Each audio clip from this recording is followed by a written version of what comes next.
우리 이 시간 함께 보실 하나님의 말씀은 사도행전 9장의 말씀입니다.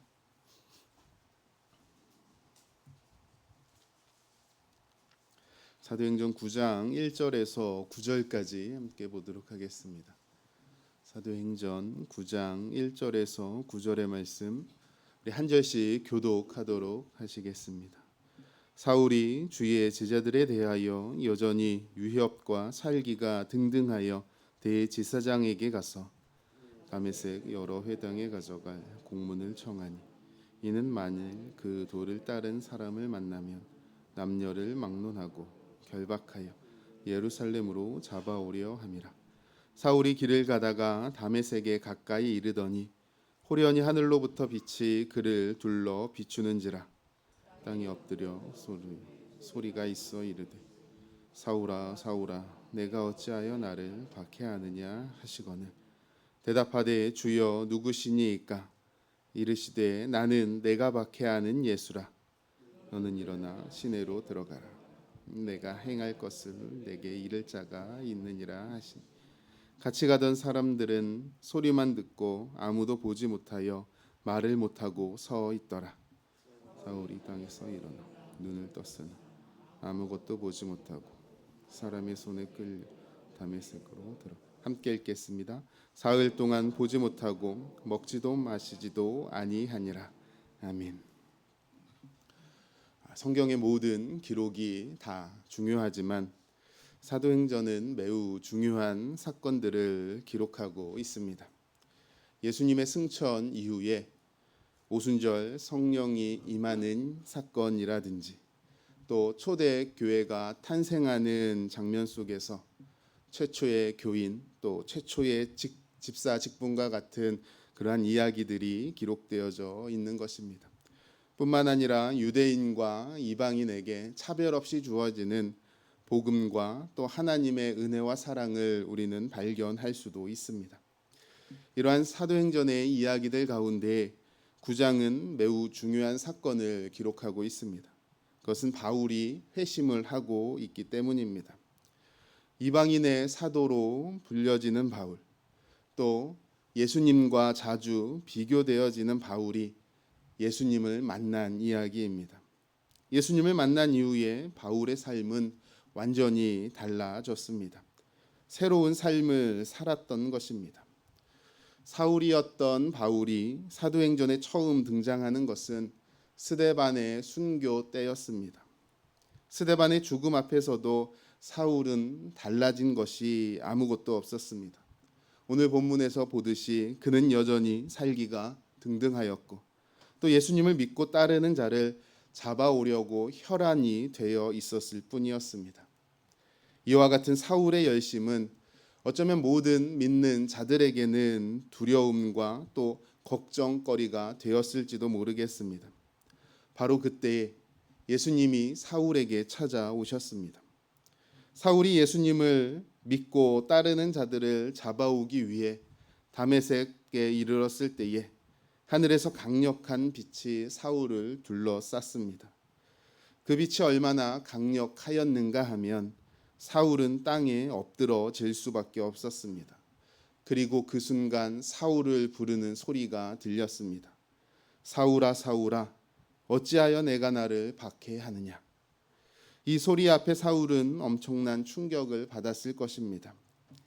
자신이 최선을 다하였던 그 일이 잘못되어졌다는 것을 깨달았기 때문입니다.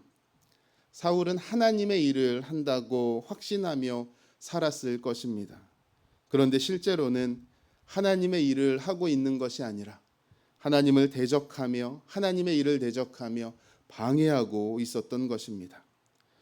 나는 내가 박해하는 예수라 라는 이 소리를 듣고 충격과 두려움에 사로잡혔을지도 모르겠습니다. 다메섹 도상에서 예수님을 만난 사울은 혼란스럽고 또 두려움에 빠졌을 것입니다. 한순간에 사울은 강력한 빛과 하늘의 음성을 듣고 시력을 잃어버렸기 때문입니다. 그로 인하여 사울은 3일간 금식하며 기도하였습니다. 그가 할 수 있는 일이라곤 어쩌면 하나님 앞에 기도하는 것뿐이었기 때문입니다. 사울은 이 사건을 통하여 자신의 모든 것을 새롭게 시작하는 계기가 되었습니다. 그의 신념, 가치관, 세계관과 같은 모든 것들이 무너졌고 완전히 새로운 삶을 시작하는 인생의 전환점이며 새 출발의 시작점이 되어진 것입니다. 그런데 성경을 보면 예수님을 만난 사람들의 모습이 오늘 본문의 바울과도 같은 비슷한 모습이라는 것을 우리는 쉽게 발견하게 되어집니다. 예수님을 만난 사람들의 모습을 보면 그들도 바울처럼 모든 것이 달라지기 때문입니다. 가장 가치 있게 여기며 살아갔던 것이 바뀌고 또 자신을 위하여 붙들고 살아갔던 것을 놓게 되어지며 자신을 위한 삶에서 하나님의 관점으로 전환이 일어나기 때문입니다. 마치 새로운 사람처럼 완전히 달라진다는 것입니다. 바울이 빌립보서 3장 7절 이하에서 고백한 것처럼 말입니다. 그러나 무엇이든지 내게 유익하던 것을 내가 그리스도를 위하여 다 해로 여길 뿐더러 또한 모든 것을 해로 여김은 내 주 그리스도 예수를 아는 지식이 가장 고상하기 때문이라. 내가 그를 위하여 모든 것을 잃어버리고 배설물로 여김은 그리스도를 얻고 그 안에서 발견되려 함이다라고 고백하고 있습니다. 그 전에 내가 유익하게 여겼던 모든 것, 내가 가장 중요하게 생각하며 살아갔던 그 모든 것을 다 해로 여긴다라고 고백합니다. 왜냐하면 예수 그리스도를 아는 그것이 가장 중요하기 때문이라는 것입니다. 예수님을 만난 사람들은 이처럼 예수님을 만나기 전과 만난 이후의 삶이 완전히 달라진다는 것을 알 수 있습니다. 예수님을 믿는다는 것이 바로 이러한 것 같습니다.